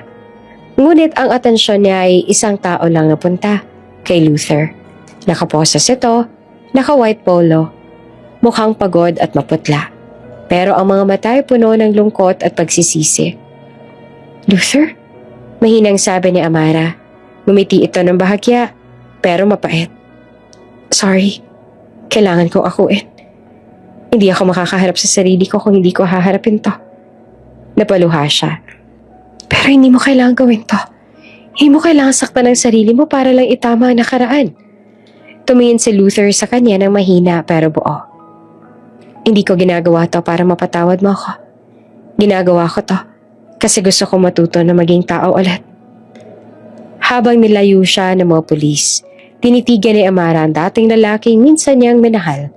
Ngayon, isang lalaki na natuluyang bumagsak pero may dignidad. Tahimik lang siya, pero sa loob niya, parang may humaplos na kakaibang awa. Hindi na pag-ibig, kundi pag-unawa. Sa loob ng presinto, habang sinasara ang pinto, narinig pa niyang mahinang sabi ni Luther sa pulis. Sabihin mo sa kanya, salamat. At doon siya tuluyang napahawak sa dibdib, huminga ng malalim. Hindi niya alam kung bakit pero sa kabila ng lahat, may kakaibang kirot pa rin. Habang palabas na si Amara, sinalubong siya ni Aiden. Let's go. I'll handle this. Ngunit bago siya umalis, lumingon siya sa presinto. Sa loob, sa isang maliit na bintana, nakita niya si Luther. Nakaupo, nakayuko, pero tila payapa sa unang beses. At sa isip niya, isang tanong lang ang umikot. Ito na bang wakas ng lahat? O simula ng kapatawaran? Tahimik sa loob ng presinto. Ang ilaw ay mapurol, ang hangin ay malamig. Sa isang sulok nakaupo si Luther. Maputla, tila walang tulog. Pero may kakaibang katahimikan sa mukha. Pumasok si Amara, kasunod naman si Aiden at isang pulis. Nakatitig siya kay Luther, parang hindi makapaniwala sa nakikita. Luther, mahina niyang tawag. Dahan-dahan itong tumingin, may bahagyang ngiti na halatang pilit. Amara, bulong niya. Ang tagal kong hinintay na matawag mo ulit yan. Lumapit siya. Huminto sa harap nito. Kita niya ang posa sa mga kamay at napahawak siya sa dibdib. Hindi sa galit, kundi sa awa at gulat. Bakit mo ginawa to? Tanong niya na halos pabulong. Umiling lang si Luther sabay ngiti, pero may luha sa gilid ng mata. Kasi, ikaw ang pinili kong ipagtanggol. For once, gusto kong maging tama. Gusto kong ipaglaban yung totoo. Ikaw. Luther. Amara. Patuloy pa nito. Mahina ang boses pero buo ang loob. Noong pinili mong ipaglaban si Lola noon, kahit alam mong matatalo ka, doon ka lang naintindihan ko anong ibig sabihin ng pag-ibig na may dangal. Ikaw ang tinuligsa ko. Pinahiya ko. Sinaktan ko. Pero sa dulo, ikaw pa rin yung lumalaban ng marangal. Napakagat ng labi si Amara. Pilit niyang pinipigilan ng luha pero unti-unti na rin siyang nadadala. Hindi ko kailangan maging takang, nakaposas para gumaan ang loob ko. Mahina niya namang sabi. Tahimik si Luther. Tumingin lang siya sa sahig. Parang tinatanggap ang bawat isa. Alam ko, pero kailangan ko makita to. Aniya, kailangan kong maramdaman ang bigat ng ginawa ko. Para kapag bumangon ako ulit, alam ko na hindi na mauulit yung pagkakamali. Umiling si Amara. Hindi ko po kayang panoorin kang ganyan. Hindi ako gumagantay, Luther. Hindi ako judge. Ngumiti naman ito na mapait. Hindi mo naman kailangang maging korte. Ikaw na mismo ang hatol ko. Sa tabi lumapit si Alden at ang abogado ni Amara. Ma'am, can you sign an affidavit to drop the complaint? Kung wala kang kaso, pwede na siyang i-release. Tumango naman si Amara. Sige, ihanda ninyo. Habang sinusulat niya ang pangalan sa papel, nanginginig ang kamay niya. Naramdaman niya ang bigat ng bawat letra. Sa isip niya, hindi lang ito perma. Ito ay pagbitaw sa galit, sa sakit, sa lahat ng nangyari. Pagkatapos pumirma, nilapitan siya ni Luther. Tapos na, Luther. Pwede ka na umuwi. Mahinahon niyang sabi, pero umiwas naman ang tingin si Luther. No? Napakunot ang noon niya. Ano? No. Ulit pa ni Luther. Let me finish what I started. This pain is mine. Hindi ako tatakbo sa responsibilidad. Hindi ako aalis hanggat hindi ko nararamdaman kung gaano kasakit maging ikaw. Hindi mo kailangang pahirapan ang sarili mo. Pero kailangan ko. Lumapit siya ng bahagya, halos magkadikit na sila ng mukha. Amara, kung aalis ako ngayon, parang wala nang lahat. Gusto ko managot. Gusto kong maranasan ang bigat ng mga salitang sinasabi ko noon sa'yo. Yung mga planong hinayaan kitang masira para lang mailigtas ang sarili kong pangalan. Huminga ng malalim si Amara. Pilit na pinipigilan ang luha. Hindi ko alam kung matatawag pa ba itong kabayanihan o kabaliwan. Ngumiti naman si Luther na mahina. Siguro pareho. Pero kung ito ang tanging paraan para mapatawad ko ang sarili ko, hayaan mong gawin ko. Tahimik silang dalawa. Sa labas, maririnig ang ulan na nagsisimula na namang bubuhos. Tumingin si Aiden kay Amara. Marahang bumulong. Let's go. Wala na tayong magagawa kung yan ang gusto niya. Ngunit nananatili lang siya roon. Tiningnan ni Luther ang lalaking minsang sinira siya. Pero ngayon, kusang bumababa para ayusin ang gulo. Luther, tawag niya bago umalis. Ano man ang gawin mo, sana sa dulo, piliin mong patawarin din ang sarili mo. Napangiti ito ng mahina, halos pabulong. Maybe, someday, paglabas si Amara ng presinto, agad siyang sinalubong ng mga kamera, reporters at flash ng ilaw. Hindi siya nagsalita kahit isang salita. Sumakay lang siya sa kotse ni Aiden. Tahimik habang sa salamin ng bintana ay natanaw pa niya si Luther sa loob. Nakayuko pero mukhang payapa. Sa isip niya paulit-ulit lang ang isang linya. Minsan, ang taong sinaktan ka, siya rin ang pipiliin mong iligtas. Kasi doon mo makikita kung gaano ka nakalaya. Kinabukasan, kumalat sa social media ang video ni Amara na pumirma ng affidavit. Headline, Amara Reyes drops case, says forgiveness is strength, not weakness. Tahimik ang kulungan. Ang amoy ng bakal, ang tunog ng mga yabag ng gwardya at ang mahinang ugong ng bentalador ay bumabalot sa maliit na espasyo ni Luther. Nakatungo siya. Hawak ang maliit na Bible na binigay ng jail officer. Walang bisita buong linggo hanggang ngayon. Visitor! Sigaw ng gwardya. Nang itinaas si Luther ang ulo, halos hindi siya makahinga. Si Amara nakatayo sa kabilang dulo ng hallway. May daladalang paper bag, jacket at isang sobre. Tahimik siyang naglakad papasok. Pag-upo niya sa magkabilang panig ng salamin, dahan-dahan siyang ngumiti. "Ang payat mo," sabi ni Amara, pilit na may lambing. Napangiti naman si Luther. "Masarap pala magutom minsan. Doon mo malalaman kung sino talaga ang kailangan mo." "Bakit ka pa pumunta?" Tanong niya na pilit pinapagaan ang loob. "Dahil kahit nasaktan ako," sagot ni Amara, "hindi ko kayang hayaang mabulok ka sa guilt. Lahat naman tayo may karapatang magsimulang muli. Kahit ikaw." Tahimik, walang hangin, walang ingay. Para bang sa loob ng maliit na kwarto na iyon, natigil ang oras. Tumingin si Luther sa sahig, tsaka mahina ang tinig. "Amara, mahal kita noon. Hindi ko lang inamin. Ang yabang ko. Gusto kong ako lagi ang tama pero nung umalis ka, doon ko lang na-realize. Wala pala akong laban kung wala ka." Napatingin siya sa kanya, mahina ang ngiti. "Luther, Minahal din kita noon. Mahinahon niyang sagot. Pero hindi ko kayang mahalin ng taong sumira sa akin. Yung bawat iyak ko noon, ginamit mo laban sa akin. Ngayon ko lang natutunan na hindi lahat ng pagmamahal kailangang panindigan. Minsan, kailangan ding bitawan. Napayo ko si Luther, ngumiti na mapait. Well, at least nagmahal tayo, kahit huli. Tumayo si Amara. Inilapit ang paper bag sa gwardya. Andyan na yung pagkain mo. Tinola, paborito mo. Niluto ko kanina bago ako pumunta. Napatingin si Luther sa kanya. Tila ay hindi siya makapaniwala. Niluto mo pa? Tumango si Amara. Hindi dahil gusto kong alagaan ka ulit, kundi gusto kong iparamdam sa'yo na kaya kong magmahal ng walang galit para tuluyan kang matahimik. Tahimik lamang si Luther. Parang may gustong sabihin, pero pinili na lang ng umiti. Salamat, Amara.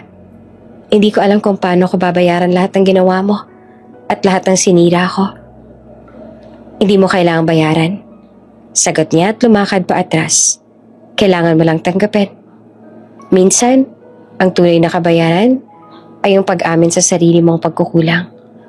Bago siya lumabas, inilapag ng gwardya ang sulat na galing kay Amara. Basahin mo yan mamaya. Huwag na yan. Sabi niya. Ngumiti naman si Luther. Okay. Basta huwag kang mawawala, Amara. Hindi siya lumingon. Hindi ako mawawala. Pero hindi rin ako babalik sa dati. Paglabas si Amara ng presinto, agad siyang sinalubong ng hangin. Mainit ang araw pero magaan sa dibdib. Sa harap ng gate, nakasandal si Aiden sa itim na kotse. Naka-sunglasses, nakaitim na coat, at nakangiting parang kay tagal siyang hinintay. You ready to go home? Tanong ni Aiden na malumanay ang boses. Tumingin siya sa loob. Sa pintong kinulong siya ng nakaraan. Ilang segundo lang pero ramdam niya ang bigat ng mga alaala. Mga gabi ng pag-iyak. Mga umagang walang direksyon. Mga salitang nanakit pero nagturo rin ng lakas. Ngumiti siya, marahang tumango. Ready na ako, sabi niya sabay bitaw ng malalim na buntong hininga. Habang binubuksan ni Aiden ang pinto ng kotse, tinanong siya nito. You're sure about this? Kapag umalis tayo, wala nang balikan. Tumingin siya sa malayo. Wala naman talagang balikan sa taong natuto na. Pumasok siya sa kotse at habang umaandar ito palayo sa kulungan, dumungaw siya sa bintana. Sa dulo ng daan, tanaw pa niya si Luther. Nakatayo sa loob. Nakatingin sa langit. Hawak ang sulat. Sa loob ng selda, binuksan ni Luther ang sobre. Isang simpleng papel lang, sulat kamay ni Amara. Luther, minsan ako nang nasaktan. Ngayon ikaw naman ang tinuruan. Pero pareho tayo natutong magmahal sa maling paraan. Kapag lumaya ka na, gawin mong tama. Amara. Napangiti siya, luhaan. Salamat, bulong niya. Kahit sa dulo, ikaw pa rin ang nagturo sa akin kung anong totoong lakas. Sa labas habang binabaybay ni Amara ang highway, marahan niyang ipinikit ang mga mata. Hindi na siya umiiyak, wala na rin siyang galit. Ang puso niyang dati sugatan ngayon ay kalmado. Goodbye, Luther. Bulong niya sa hangin. Thank you for teaching me how to let go. Muling umaplos ang balat ni Amara ng hangin sa kabundukan. Ang simoy ng damo, ang amoy ng lupa pagkatapos ng ulan. Lahat pamilyar, pero iba na ang pakiramdam. Hindi na siyang babaeng lumuhod noon sa sakit. Siya na ngayon ang babaeng marunong tumindig kahit na mag-isa. Bitbit lang niya ang maliit na bag, suot ang simpleng puting damit at tsinelas. Walang make-up, walang alahas. Pero habang naglalakad siya sa lumang daan paakyat sa bahay nila, bawat taong nakakasalubong ay napapatingin. Si Amara ba yan? Grabe, parang artista. Hindi, mas maganda pa sa artista. Iba yung aura. Ang lakas. Ngumiti lang siya sa kanila. Mahina pero totoo. Magandang umaga po, bati niya. At sa bawat ngiti, parang may liwanag na pumapalit sa mga dating sugat. Pagdating niya sa bahay, sinalubong siya ni Nanay Clarita. Anak! Sigaw nito at agad siyang niyakap ng mahigpit. Ma, nakabalik na ako. Salamat sa Diyos. Amara, iba ka na ngayon. Parang may ilaw sa mukha mo. Ngumiti siya at pinisil ang kamay ng ina. Hindi ilaw, ma. Kalayaan. Pagkatapos ng tanghalian, lumabas siya sa bakuran. Tahimik ang paligid. Tanging hampas ng hangin sa mga puno ang maririnig. Sa kabila ng kalsada, may isang lumang pick-up truck na nakaparada. Nakasaldal doon si Luther. Payat, maputla, pero payapa ang mukha. Nakalaya na siya sa bilangguan. Nakasimpleng t-shirt at pantalon lang. Walang kasamang bodyguard o galaw ng dating mayaman. Nang magtama ang tingin nila, tumigil ang oras. Tahimik si Amara. Tahimik din si Luther. Lumapit siya, dahan-dahan. Akala ko nasa Maynila ka pa, sabi niya. Umiling si Luther at mahinang tinig. Hindi ako mapalagay. Gusto ko makita kang muli at kung totoong okay ka na. Okay na ako, sagot ni Amara na malumanay. Hindi na siya umiwas pero hindi rin siya lumapit ng husto. Salamat nga pala sa lahat ng tinapos mo noon. Kasi kung hindi mo ako sinaktan, baka hindi ko nakita kung gaano ako kalakas. Napangiti si Luther, luhaan. Ang sakit marinig pero totoo. Hindi ko alam kung karapat dapat pa akong humingi ng tawad ulit. Hindi mo kailangang magsalita, sabi niya. Nakita ko na sa mga mata mo. At minsan, sapat na yon. Nagkatinginan sila, walang salita. Puro puno ng pag-unawa. Dalawang taong minsang nagwasak sa isa't isa. Ngayon, marunong nang magpatawad. Bigla namang humangin ng malakas. May kumaluskos sa langit. Nilingon ni Amara. Isang helicopter ang papalapit. Bumababa sa malapit na clearing. Kasunod noon, tumingin siya sa itaas ng burol. Nandoon ang runway ng private jet na dala ni Alessio. Ang liwanag ng landing lights ay kumikislap sa ulap. Para bang ang langit mismo sumundo sa kanya. Lumapit ang piloto, nakayuko ng magalang. Miss Amara, ready na po. Si Mr. Adrian po hinihintay kayo para sa flight to Milan. Napatingin si Amara sa bundok, sa bahay ng ina, sa mga taong kumakaway, at sa huli, kay Luther. Nakatayo pa rin sa kabilang gilid ng daan, hawak ang lumang sobre. Ngumiti siya ng marahan. Paalam, Luther. Ngumiti rin siya, mahina at parang may bigat. Go. Be happy, Amara. Yan ang matagal ko nang gusto para sa'yo. Tumango siya, tsaka humakbang papunta sa helicopter. Ang bawat takbang ay parang pagputol ng tanikala ng nakaraan.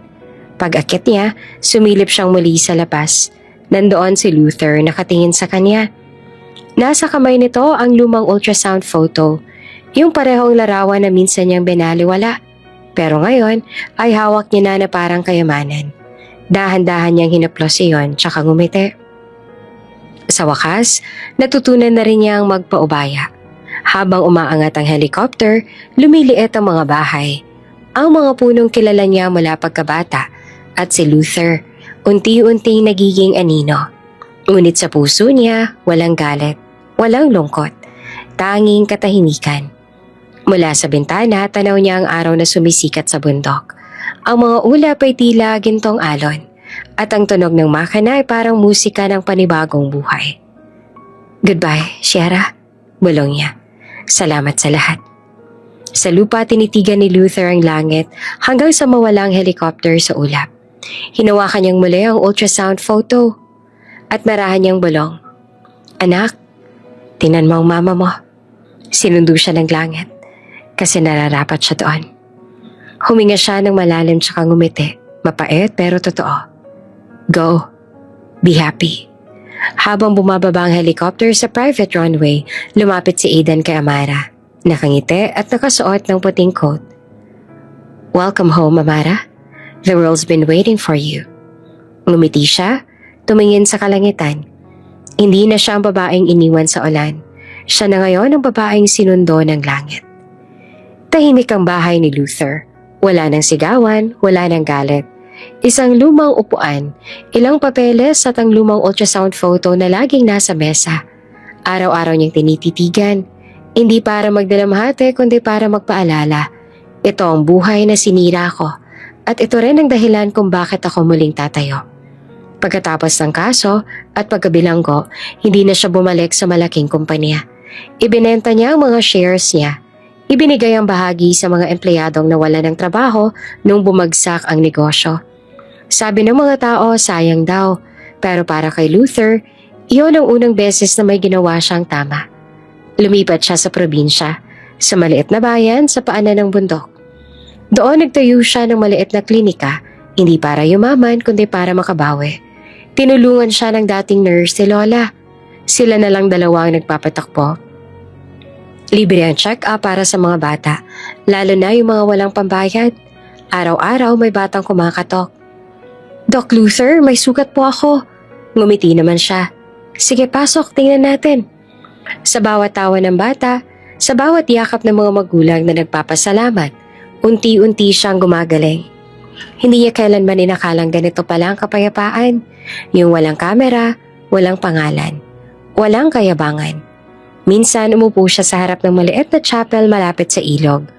Doon siya madalas na nagdarasal, bitbit ang pangalan ni Amara at ng anak nila. Kung nasan man kayo, bulong niya, salamat sa mga sugat.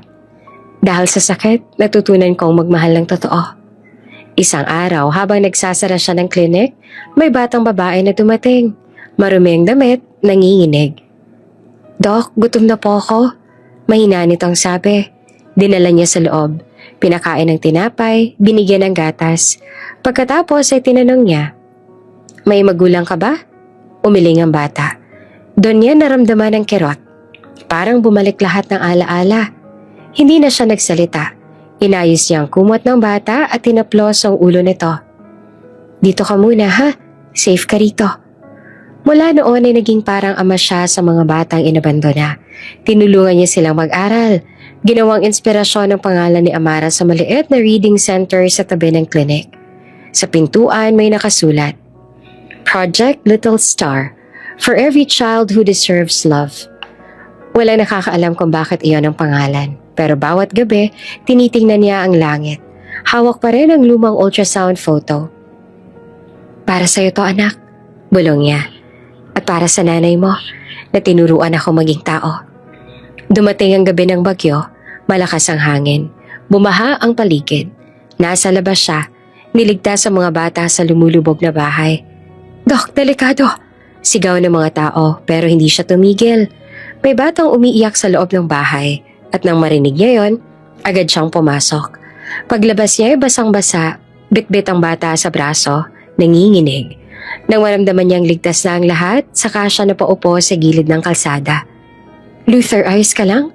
Tanong ng nurse. Ngumiti siya kahit pagod. Ngayon lang ulit ako nakaramdam ng buhay. Ilang araw matapos ang bagyo, nakatanggap siya ng sulat mula sa isang foundation. Dear Dr. Villarreal, we heard your efforts in saving the children. We'd like to partner with you under the Little Star Foundation. Sa ilalim ng liham, may perma. A. Reyes. Natigilan si Luther. Hawak niya ang papel. Nanginginig ang kamay. Tumingin siya sa langit at may ngiting mapait pero puno ng pasasalamat. Ginawa mo nga, Amara. Binuhay mo ang pangarap nating dalawa. Lumipas ang buwan, tuwing gabi nakaupo siya sa harap ng klinik. Kape sa kamay, mga bata sa paligid.